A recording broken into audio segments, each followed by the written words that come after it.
Mes meilleurs vœux, je sais que durant l'année 2021 qui s'achève, vous étiez des milliers à être fidèles à ces rendez-vous. C'est avec beaucoup d'émotion que je vous présente les tout derniers numéros de l'année qui sera certainement consacré à une sorte de bilan d'évaluation de ce qu'a été l'année 2021. Messieurs et dames, asseyez-vous confortablement car vous êtes déjà embarqués dans une nouvelle aventure des enjeux.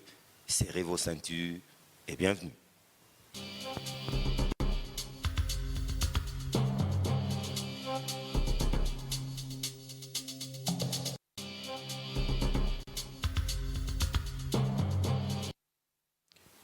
Jaloux et fidèle à nos traditions, je vous invite à présent à découvrir notre invité de marque. Vous l'avez deviné, c'est bel et bien Etche Omo.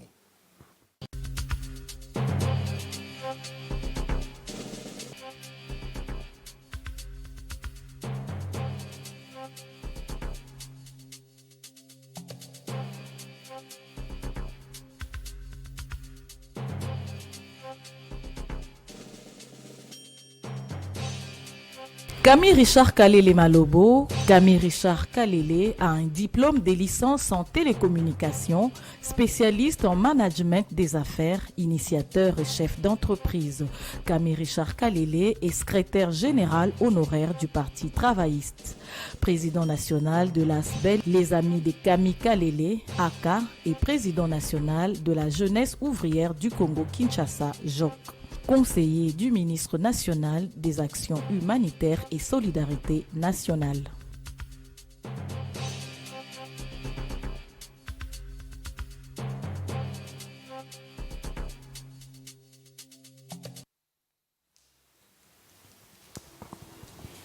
Camille Richard Kalele, je suis heureux de vous recevoir dans ces derniers numéros de l'émission Enjeu de l'année 2021. Bonne année, mes meilleurs vœux. Merci pareillement John. Mes meilleurs vœux à tous les téléspectateurs, mes meilleurs vœux à tous les membres de la génération Congo Nouveau, aux Congolais. Et nous sommes malheureusement endeuillés dans la partie est du pays avec l'attentat hier. Nous présentons nos condoléances aux familles éplorées. Nous condamnons l'attaque fermement. Nous demandons au gouvernement de faire... En tout cas, on va en parler parce que les responsabilités soient... on s'installe d'abord, on ne fera pas cette émission debout. On va en parler parce qu'on va évaluer cette année 2021 avec ses moments forts, avec ses douleurs. Mais Camille Richard Kalele, l'événement, c'est que dans les 29, comme on avait annoncé, le 29 décembre prochain, c'est dans quelques jours, c'est le grand événement qu'on attendait. La cérémonie de remise des trophées Afrique Paradis. Vous confirmez la tenue de ces grands événements? Avec beaucoup de regrets, je viens ici annoncer les reports. Ah bon? Oui, je viens ici annoncer les reports parce que, comme vous savez, la République démocratique du Congo, comme beaucoup d'autres pays africains, est également frappée par la quatrième vague. Oui. La quatrième vague avec son variant Omicron. De la pandémie à Covid-19. Il serait dangereux pour nous d'inviter les gens, des personnalités surtout. Vous savez, notre jury avait eu à sélectionner les fils du pays qu'on a estimé être des meilleurs. Vous savez qu'on n'en a pas assez au pays. Alors, les appeler à être ensemble en un lieu où il peut y avoir contamination, c'est quand même dangereux. C'est les exposer. Oui, donc ce sont des oiseaux rares du pays que nous avons. Nous avons intérêt à les protéger, à les préserver du mal.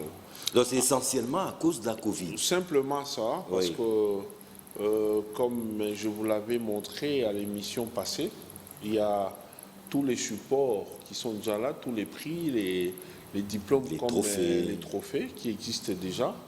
Il y a Madame le ministre de la Culture et Arts qui nous avait donné l'espace, les cadres, donc les musées nationaux. Il y a les sponsors qui avaient déjà pris toutes les dispositions logistiques, donc il n'y avait aucun souci. On n'avait aucune raison pour En tout cas, du côté organisation, rien à dire. Tout était pas au point. De souci. Les hôtesses, la sécurité, tout le monde avait déjà sa tenue de travail. Donc il n'y avait aucun souci de ce côté-là. La presse était déjà mobilisée quant à ceux qui devaient travailler comme des maîtres de cérémonie étaient déjà prêts. Déjà au point. Malheureusement, on a d'abord reçu suggestion de quelques heureux sélectionnés de notre jury qui ont estimé qu'on pouvait reporter. Il y a eu d'abord suggestion de leur part. Et on a pris le temps d'étudier, on a trouvé effectivement que c'est ça. Parce que demander à quelqu'un d'envoyer des délégués, les délégués qui viendront sont leurs collaborateurs. Alors si jamais en ces lieux-là il y a contamination, ces collaborateurs ou ces délégués seront également contaminés et à leur tour, lorsqu'ils iront vers leur chef, leur patron, ils feront la même chose, vous voyez.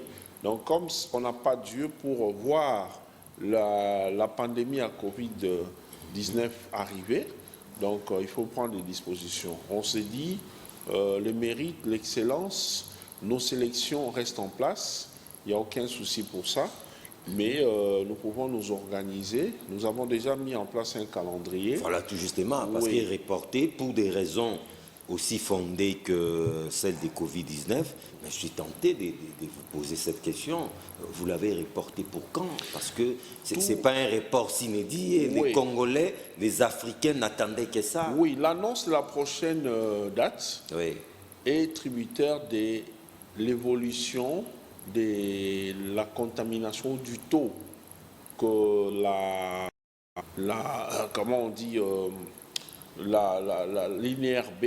On va suivre les bulletins d'évolution. Nous allons suivre de très près ce qui va se passer. On a toujours été très regardant avec ça.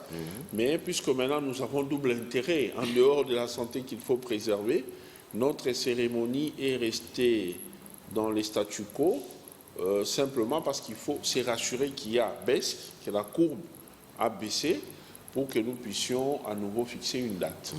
Mais nous espérons qu'avec la grâce du Seigneur, comme ce que nous voulons faire est capital pour la population, ça a vraiment un grand intérêt sur... ça profite tellement sur la jeunesse que nous allons suivre de très près l'évolution avec l'INRB. Alors dès que nous avons des échos comme quoi ça évolue et que tout est revu à la baisse, nous allons très rapidement fixer la date parce qu'il n'y a rien qui nous manque en termes d'organisation. Et nous avons tout simplement cherché à préserver des vies au lieu d'en détruire, d'en exposer. Mais sur le plan personnel, ça devait quand même être un coup dur pour vous parce que et le temps, et l'énergie, et tous les moyens que vous avez engagés, je vous ai vu travailler comme un diable. Sur le plan personnel, c'est tout de même un choc. Vous l'avez si bien dit, John. Sur tous les plans, surtout sur le plan financier. Vous savez que nous sommes... Les frais ont déjà été engagés. Nous sommes une génération, nous sommes une ASBL élitiste. Nous ne faisons pas ce que tout le monde fait, courir derrière les gens pour quémander. On n'a pas fait ça. Donc il n'y a personne, je dis bien personne morale comme physique qui peut prétendre nous avoir reçus avec harcèlement pour quémander de l'argent. On ne l'a pas fait, on ne l'a pas fait du tout. Donc on a travaillé avec nos petits propres moyens et voilà, donc vous voyez ces moyens partir comme ça, parce que vous savez, puisqu'on est obligé d'arrêter, il y a beaucoup de choses qu'il faudra retour à la case départ, faire. Donc, mais c'est pas grave. Pour notre pays, on s'est dit c'est un coup dur, mais nous l'acceptons avec espoir de voir les choses s'améliorer. Mais un message particulier à tous les sympathisants, les adhérents, surtout de la GSN, qui vous suivent en ce moment, parce que ça c'est un scoop. Peut-être qu'ils viennent de découvrir aussi que, ça a été reporté. Un message particulier pour eux. Un message particulier, c'est de demander d'abord à nos membres d'être calmes, parce qu'il y en a qui ne sont pas d'accord, qui ont dit non, président, allons-y seulement. On contienne nos activités, parce que comme vous savez, il y avait 2 jours, 27-28 pour les conférences, Et la troisième journée, ou la soirée du troisième jour, était prévue pour la remise proprement dite des trophées. Alors, les jeunes voulaient qu'on tienne nos activités de 2 jours. Ils ont dit, bon, si les sélectionnés, toutes ces personnalités-là ont peur des Covid, nous, on n'a pas peur des Covid. Moi, j'ai dit, non, vous n'êtes pas des animaux, nous sommes des êtres humains comme tous les autres. Donc, c'est mieux de respecter. De ne pas parce minimiser. Que dans tous les cas, les autorités sanitaires, mais aussi politico-administratives, avaient demandé à ce que nous ne puissions pas dépasser les 50% de la capacité de la salle. Ouais. Or, déjà au niveau de la GSN, je ne voyais pas moins de 2000 personnes à entrer au musée. Et quand vous allez ajouter les nominés, chaque sélectionné avait droit à se faire accompagner de 5 invités. Alors vous voyez ce que ça donne. Le nombre d'invités, le nombre des nominés, fois 5, plus 1000 et quelques 2000 membres de la GSN. Donc on allait être à peut-être 2500, 3000 au musée. Alors regardez là, on va déjà au-delà même de la capacité. Alors on s'est dit en tant que légaliste, nous sommes des modèles dans la société, nous combattons les antivaleurs. Les antivaleurs, c'est notamment aller à l'encontre des mesures édictées par les autorités sanitaires. Donc on ne peut pas faire ça.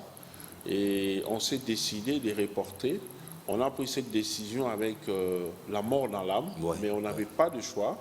Il faut le faire pour rester légaliste, pour rester du côté du droit. Et vous savez, quand vous faites quelque chose dans le respect des règles de l'art, et l'État va vous accompagner, Dieu aussi sera avec nous parce que nous le faisons pour l'intérêt populaire. Donc ce n'est qu'une partie remise alors, le rendez-vous est pris tout prochainement. On attend d'abord voir comment évolue. Tout dépend de comment ça va évoluer. Oui. J'ai confiance à la conscience de la population. Je vois maintenant des gens mettre des masques partout. Je les encourage d'ailleurs à continuer à le faire. Se laver les mains à tout moment, c'est très important. C'est le seul moyen pour nous d'empêcher Covid-19 d'aller partout. Nous avons également confiance à notre service de l'INRB. Nous savons que cette équipe de riposte va travailler d'arrache-pied, ou eux-mêmes déjà en train de travailler d'arrache-pied, pour que nous puissions à nouveau respirer. Parce que là, pour le moment, il faut avouer que nous stressons avec tout ce que nous voyons comme signes de grippe par-ci, par-là. Il n'y a pas une seule maison. C'est la psychose. Oui. Il n'y a pas une seule maison ici à Kinshasa, mais également en province, où vous allez appeler et entendre des gens vous dire que tout va bien. C'est toujours tel était malade, était grippé. Tel est malade. Donc c'est devenu vraiment une chanson qui passe par toutes les maisons. Alors, Camille Richard Kalele Malobo, hier samedi, c'était le 25 décembre, la fête de la nativité de Jésus-Christ. Constat. Vous et moi avons toujours vécu dans cette ville. Quel a été votre constat ce samedi à Kinshasa? Il faut avouer que les Congolais en général, les Cubains en particulier, aiment la vie, aiment vivre. Même quand ça ne va pas, question de ne pas déprimer, ils font toujours un effort. Les Congolais se battent. Même un semblant de fête. Il peut même s'endetter, il peut même, je ne sais pas, faire n'importe quoi, pourvu de prendre sa bière, pourvu de manger grignoter quelque chose. Ils se sont battus pour le faire. Mais nous avons vraiment senti, vous savez, pour nous autres encadreurs de membres, plusieurs membres, nous avons cet avantage-là de voir... De jauger la température. Oui, tout ce qui va, tout ce qui ne va pas au niveau de la base. Parce que nous vivons avec la population. Trop de demandes. C'est ça l'avantage. Ça, je ne vais même pas en parler. Parce que je ne veux pas exposer ma base. Donc, bref... Je voulais dire que la situation sociale est catastrophique pour le moment. Les Congolais souffrent. Je ne sais vraiment pas ce qui se passe exactement, mais on a eu à vivre des périodes de festivités dans ces pays. Il y a eu des moments où il y avait des crises. Nous sentons que ça s'empire de plus en plus, mais pour les cas des Noël d'hier, sincèrement... Et la situation là était comparable à une situation infernale. Elle était vraiment infernale. Alors je ne sais pas avec le nouvel an qui arrive, la fête du nouvel an, comment ça va se passer? Parce que vous savez, généralement, lorsqu'il y a la situation est déjà difficile en Noël, en bonne année, ça s'empire encore. Ah oui, hein. Parce que Noël annonce bonne année. Oui, ça se sépare d'une semaine seulement. Et pendant cette semaine-là, les gens ne bossent presque pas, donc l'argent ne circule pas. Donc ça risque d'être encore pire. Alors, par là, je voudrais interpeller les gouvernements pour dire, vous travaillez d'abord pour la population. Vous n'êtes pas là pour vos intérêts personnels. Vous êtes là en principe pour le bonheur, pour le bien-être de la population. Alors, moi, en tant que légaliste, en tant que quelqu'un qui a également du réalisme, je n'aime pas combattre un pouvoir établi, un pouvoir qui a son mandat qui court. Moi, par rapport à mon côté politique, je n'attaque pas le pouvoir de quelqu'un. Vous voulez épargner Félix. Mais j'attaque tout ce qui est mauvaise gestion, la politique, la mauvaise politique, tout ce que le gouvernement peut faire qui va à l'encontre des attentes du peuple, de la population, là je peux critiquer. Donc les actions du gouvernement, je peux attaquer, mais pas les individus. Alors en parlant de ça, je voudrais ici dire que les sociales des Congolais avec les warriors, nous sommes en train de vivre vraiment l'enfer en étant sur terre. En étant sur terre, nous vivons l'enfer, donc l'argent ne circule pas. On peut beau nous dire qu'on a payé les fonctionnaires, mais sur les marchés, les prix sont doublés. Il y a des endroits où ils ont même triplé avec leurs prix. Alors, les mécanismes là de suivi pour sanctionner... On nous avait promis les chanchards qui allaient venir de la Namibie. Jusque-là, c'est... John, déjà, moi, je me sens mal à l'aise. Je me sens mal à l'aise de parler des questions comme ça, alors que nous avons nous-mêmes beaucoup de poissons ici.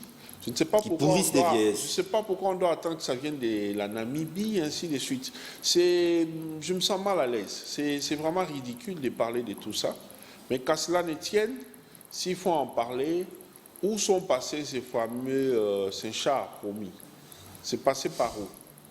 Alors, il y a quelque chose qui ne va pas. Donc, je voudrais ici demander au gouvernement d'essayer un peu de jouer avec les leviers de manœuvre qui pourront faire que les Congolais puissent quand même sentir un soulagement. Parce que, à dire vrai, ça ne va pas. Ça ne va pas. Donc la crise est vraiment totale. Mais Camille Richard Kalele, s'il faut établir les responsabilités, c'est vrai que vous avez parlé du gouvernement. Mais à la tête de ces pays se trouve Félix Tshisekedi Tshilombo, qui, lors de son accession à la tête de ces pays, avait suscité beaucoup d'espoir. Mais 3 ans après, on a l'impression que le peuple d'abord tant vanté ne devient qu'un slogan creux. Est-ce que cela ne risque pas d'impacter négativement, de compromettre même sa réélection en 2023, qui n'est pas très loin, hein? John, vous savez, ce que je peux recommander au chef de l'État, parce que moi, en tant que, comme je dis, légaliste, réaliste, je prends le temps d'étudier, d'observer aussi, de voir, d'analyser les faits et gestes de quelqu'un. Dans les chefs de Félix Tshisekedi Tshilombo, en tant que personne d'abord, physique, je vois l'incarnation de son père. Ouais. Sa lutte qui les Sphinx. Oui, sa lutte qui était de se battre d'abord pour le bien-être de la population. En tout cas, ça, personne ne peut me contredire. Mais comme vous savez, un chef de l'État ne peut rien faire sans les autres. Tout être humain d'ailleurs. Ce n'est pas pour rien que nous nous faisons entourer, même pour nous autres là. Moi, je dirige une ASBL, mais je suis incapable de la diriger seul. J'ai besoin de collaborateurs. Je viens de les vivre tantôt là, il y a quelques semaines, quelques mois, quand je me battais pour organiser la soirée Trophée Afrique Paradis. Alors, ça c'est pour une ASBL, mais que dire de tout un pays, un grand pays comme la République démocratique du Congo? Donc, le président a vraiment besoin de bons citoyens qui ont tous les sens en place, qui ont l'amour du pays. Du moment où cela ne se réalise pas, les chefs n'ont pas de bons conseillers, n'ont pas de bons collaborateurs, ça pose problème. Et vous avez l'impression qu'il a les mêmes problèmes que Joseph Kabila, qui lui manquait 15 bons conseillers. Avec Joseph Kabila, c'était encore mieux. Avec Félix Tshisekedi, c'est pire. C'est pire. Parce que moi je prends l'exemple tout simplement de quelqu'un comme le ministre des Finances. Le ministre des Finances est réputé comme étant un monsieur qui n'écoute personne. Il fait ce qui est bon lui semble. Alors, en tant qu'homme d'État, avec une telle fonction, c'est grave.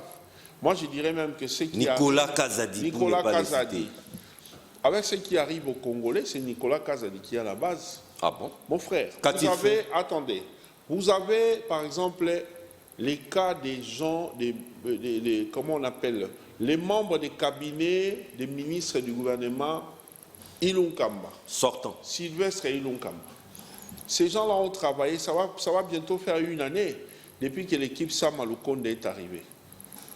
Nicolas Kazadi s'en fout, il ne veut pas payer ces gens-là, leur argent.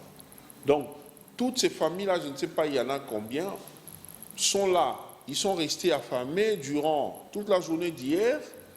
Une bonne année va également arriver. Ils seront là à la maison, sans rien manger, sans rien. Mais si lui considère que l'argent que ces gens-là attendent représente des miettes, c'est à son niveau. Mais pour ces gens-là, c'est beaucoup d'argent. Il y en a qui pensent même commencer, monter un petit commerce, un petit business avec cet argent. Il y en a qui attendent cet argent pour se faire soigner, ils ont des problèmes de santé. Mais lui, il s'en fout, il ne veut pas payer. Il ne doit pas oublier que... Mais il faudra peut-être l'approcher pour attendez. comprendre pourquoi il ne veut pas. Il a peut-être moi, certains paramètres que vous et moi n'avons pas. Moi, j'avais été approché, en tant que GSN par ces collectifs-là pour me demander, mais j'ai fait des démarches, j'ai écrit au ministre, j'ai écrit au Premier ministre, jusqu'à aujourd'hui, silence radio. Eux-mêmes ont écrit, ils ont même déposé une plainte au niveau de la Cour de cassation. Les ministres s'en foutent. Il n'a même pas le temps de suivre ces choses. Ils voient que ce sont des aventures. Alors, parmi ces gens-là, il y a des Congolais qui sont appelés à voter pour Félix Tshisekedi demain. Mais lorsqu'ils voient que le ministre des Finances fait ce qui est bon lui semble, donc c'est un petit dieu dans son coin. Or, comme nous savons, tout mouvement dépend du ministère des Finances. Donc, il bloque les gens. Pour ne prendre que ces cas-là, si je vais aller là, je peux prendre les cas des gens, des opérateurs économiques qui sont payés par la dette intérieure du pays. Vous savez que les gens là permettent à l'argent de circuler. Parce que ce sont des businessmen, ils sont dans les affaires grâce à l'argent qu'ils ont. Parce qu'ils sont, je ne sais pas, fournisseurs ou quoi de l'État. Quand ils sont payés par l'État, eux aussi savent faire des choses. Mais ça va faire presque une année que le ministère des Finances ne veut rien payer. Donc, le ministre des Finances s'en fout, il s'en fout, il veut entendre personne.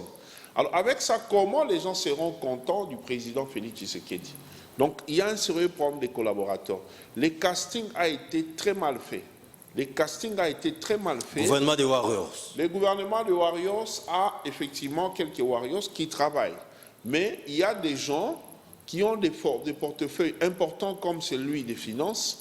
Il ne faut pas un monsieur comme Nicolas Kazadi. Si le chef de l'État veut voir les choses évoluer... Un remaniement s'impose au début de l'année. Un remaniement s'impose au niveau de l'année ici. Ça s'impose. Le plus tôt possible. Et retourner quelqu'un comme Nicolas Kazadi comme ministre, c'est vraiment biaisé d'avance l'électorat de Félix Tshisekedi. C'est creuser sa tombe. Je vous dis, c'est vraiment biaisé. Donc ce sont des gens qui humilient les chefs de l'État de par leurs actions.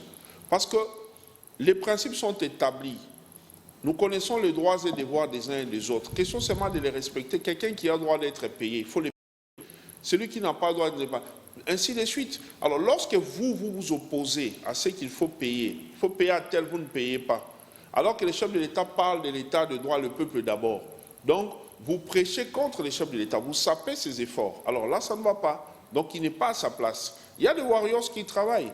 Vous n'allez pas me dire quelqu'un comme... Patrick Mouyaya, c'est quelqu'un à mettre de côté. Quelqu'un comme Chéribin Okende, si jamais il y a remaniement, au transport. Quelqu'un comme Patrick Mouyaya est à sa place, il doit demeurer, il doit rester. C'est un jeune qui travaille. Il a apporté du vent nouveau, un autre style de faire dans un nouveau narratif. Voilà, donc je suis tout à fait d'accord avec lui.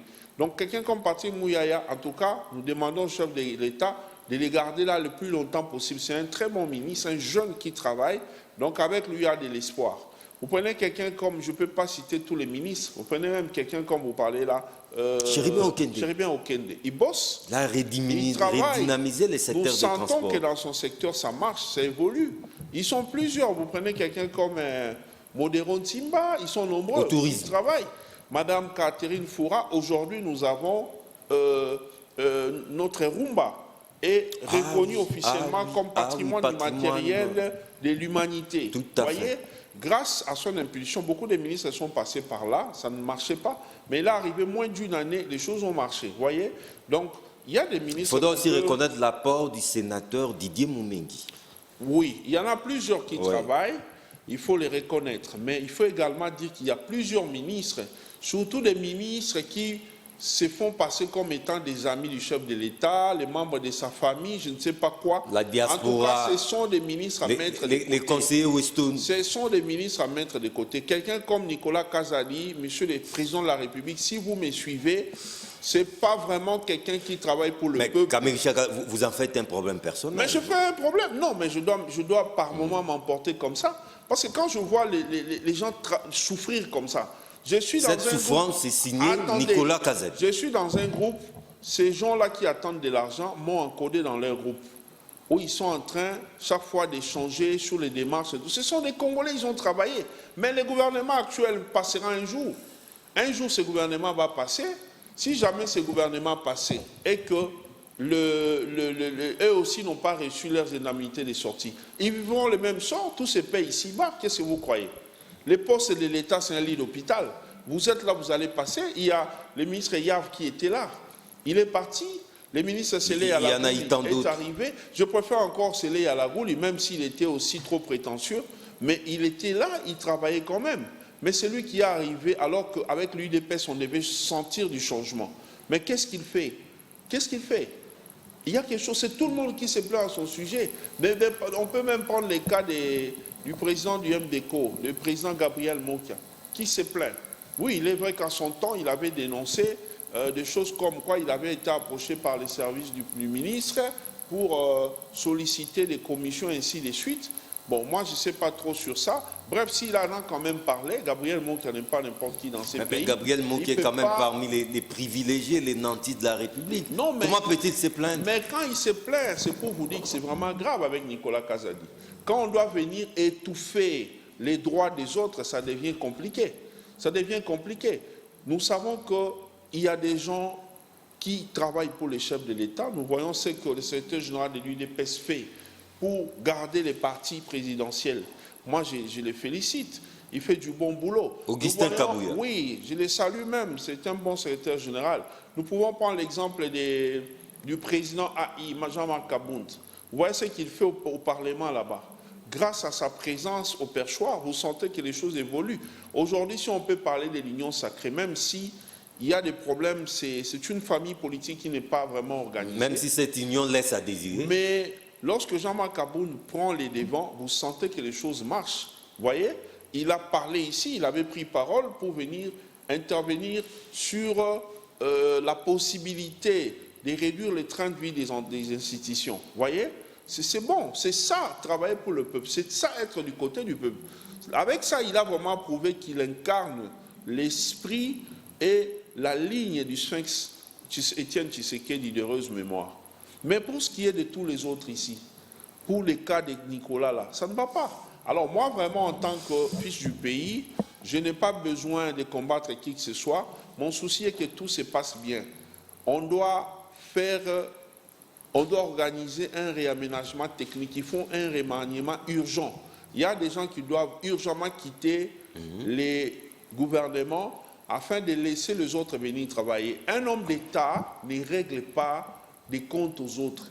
Même si Gabriel Mokia, pour prendre son cas, s'était mal comporté en dénonçant ce que la corruption pour laquelle on l'avait approché par les services du ministère là-bas, même si cela s'était fait, mais un homme d'État ne peut pas suivre ça. Mon frère, pourquoi vous parlez de ça? Qui vous avait approché? Voyez?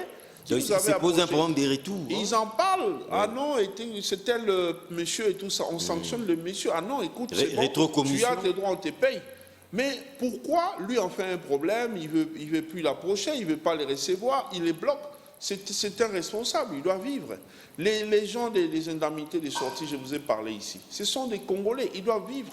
Qu'est-ce qu'ils ont fait aussi? Parce que pour Gabriel Mokia, il dit Gabriel Mokia l'a dénoncé, je ne sais pas, il a fait quoi à la télé. Il a irrité. Mais maintenant, pour les gens des cabinets sortants, des Ilunkamba, qu'est-ce que ces gens-là ont fait au ministre? Alors, Il n'y a pas que Camille ça. Charles, Il y a tout le monde qui se plaint. On a approché plusieurs autorités pour... Même constat. Même constat. Donc, pourquoi on doit vivre comme ça? Camille Charles, là, c'est compris, c'est l'unanimité sur les plans socio-économiques, la situation est catastrophique. Mais les peu de temps qui nous reste sur le plan sécuritaire, vous l'avez dit au début de cette émission, c'était le 25, un sabotage, un attentat, alors que nous sommes en plein état de siège. Vous ne trouvez pas que même cet état de siège-là commence à montrer ses John, limites? l'état de siège a sa raison d'être. L'état de siège s'impose. C'est depuis mai. Cette ligne d'état, Ouais. cette décision d'état de siège est nécessaire pour empêcher ceux qui avaient l'habitude de faire Mais il y a eu attentat les de 25. l'Est de leur pays. Attendez. Il y a eu un acte terroriste. Attendez, John. Il y a des politiciens, on a parlé même des députés, qui prenaient part au mouvement rebelle pour endeuiller leur propre base là-bas, dans l'Est du pays. Donc l'état de siège est vraiment nécessaire. Mais ici, moi, je voudrais demander, encourager le gouvernement à convoquer d'urgence la dame responsable de la MONUSCO pour lui demander carrément de plier bagages et partir. La MONUSCO n'a pas sa raison d'être ici. Mais c'est facile de prendre la MONUSCO comme bouc émissaire. Hein? C'est trop facile, Camille Richard Kalele. John, Où est la part de la MONUSCO John, dans tout attendez, ça? c'est notre pays Oui. qui est attaqué. Voilà. Ce sont nos richesses qui sont convoitées. Tout à fait. C'est à cause de tout ça qu'on vient tuer nos peuples, nos populations. Alors, notre armée est automatiquement et d'office ennemi de tous ces petits groupes rebelles. Oui. Donc, à tout moment, on peut chercher à les attaquer. Alors, quelle est la force armée qui doit jouer en approchant ces rebelles-là? C'est la MONUSCO. La MONUSCO n'est pas là seulement pour aller combattre. La MONUSCO est là également pour aller chercher à approcher les gens qui nous endeuillent, de manière à les écouter, les entendre et faire la paix. Pourquoi on les appelle des casques bleus? Ils ne sont pas là forcément pour la lutte, pour la guerre. Ils sont là d'abord pour la paix. Et quand on parle de la paix, on voit d'abord les dialogues.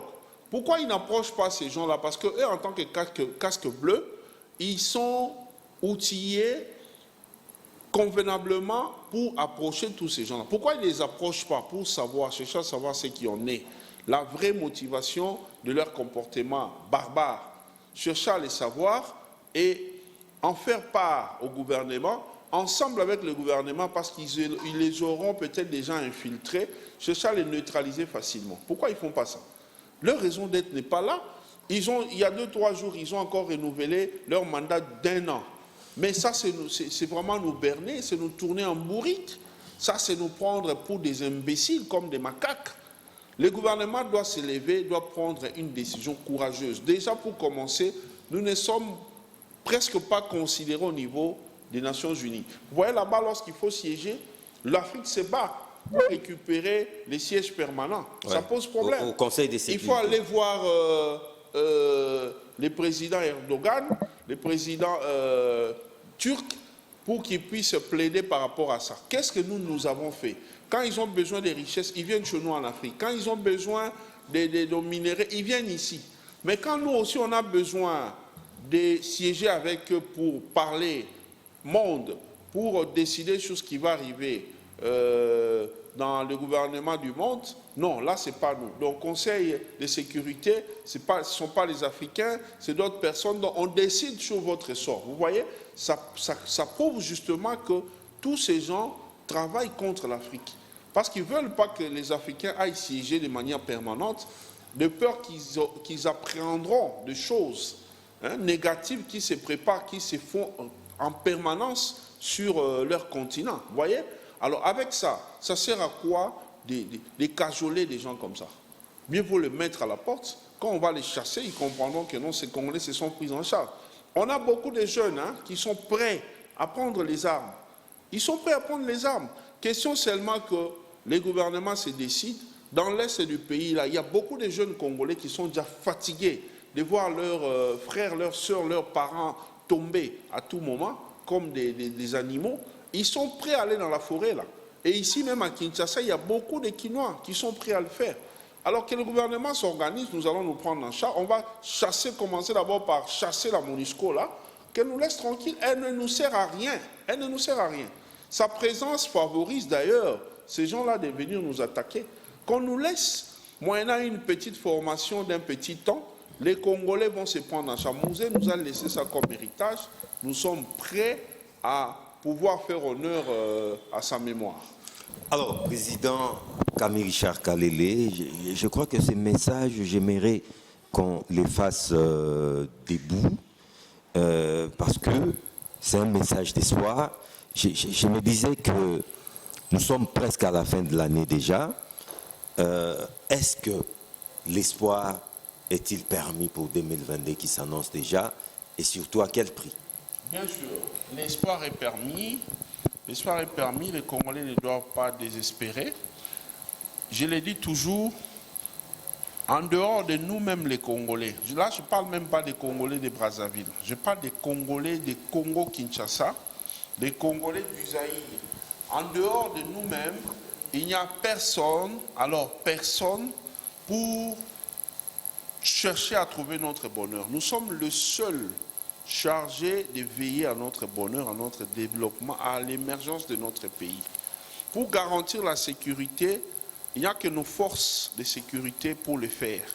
Par rapport à ça, moi je voudrais ici lancer un appel à tous les jeunes Congolais, de partout où vous vous trouvez, à Kinshasa comme à l'intérieur du pays. Lèvons-nous, intéressons-nous à faire la politique.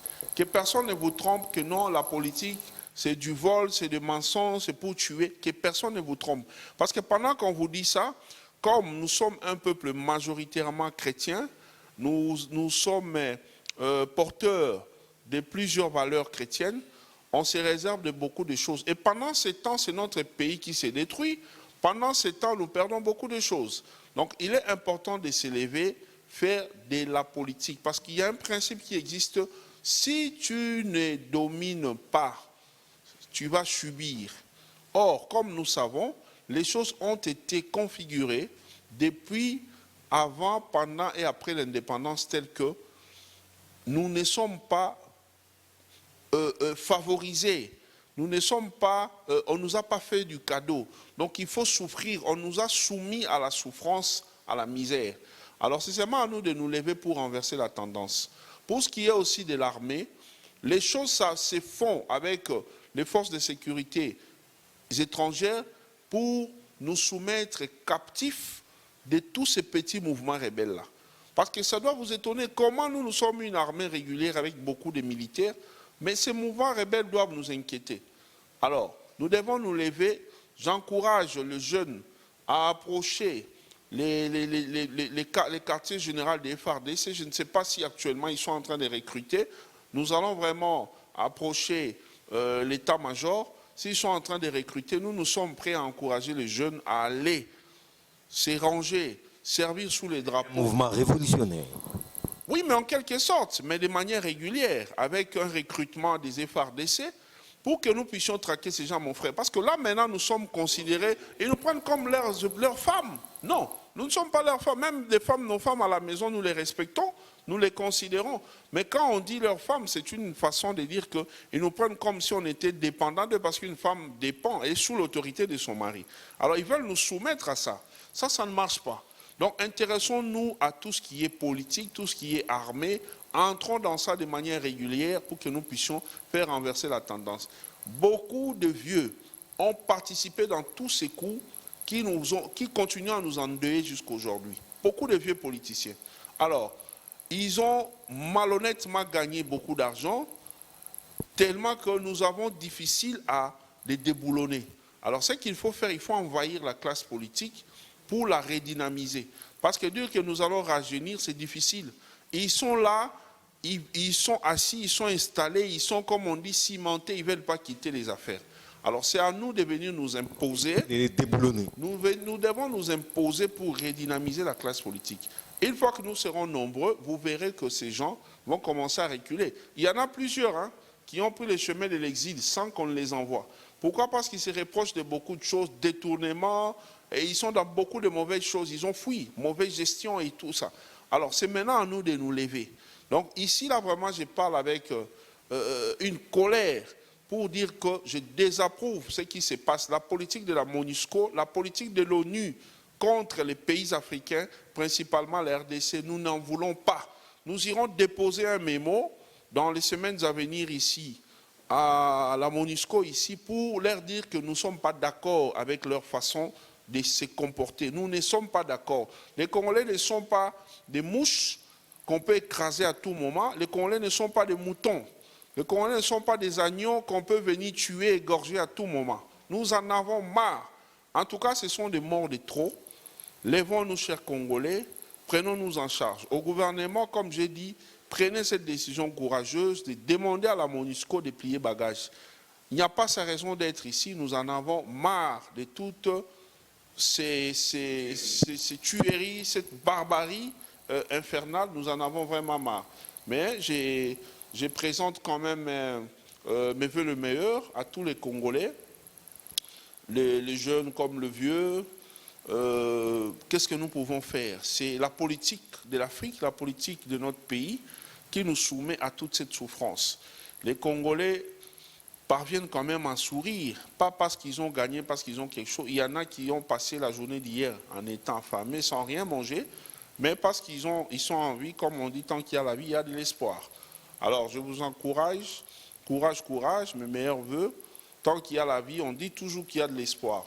Battons-nous pour que tous les étrangers qui viennent envahir notre pays, que ce soit dans les secteurs des supermarchés, que ce soit dans les secteurs, ils veulent tout construire, récupérer tout Gombe, faire des appartements pour eux, tout contrôler, tout maîtriser. Nous devons renverser la tendance. Lèvons-nous, mes frères et sœurs, pour notre propre bien. Je vous remercie. Nous devons renverser la tendance. Lèvons-nous, ça c'est bien dit. Président Camille Richard Kalele, je réitère mes remerciements. Et c'était à la fois un plaisir et un honneur de vous recevoir en ce tout dernier numéro de l'année de Enjeu 2021. Encore une fois, mes meilleurs voeux et que l'année 2022 soit meilleure. Merci, c'est moi qui vous remercie. On vous libère donc. Au revoir.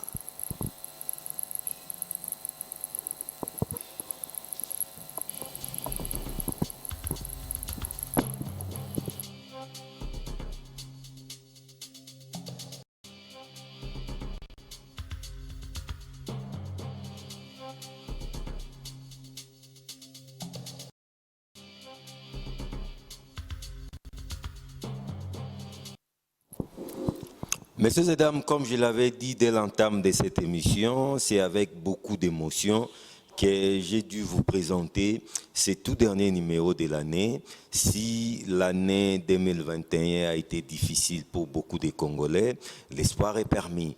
Telle est même l'avis du président Camille Richard Kalele de la GSN. L'espoir, en tout cas, il est permis.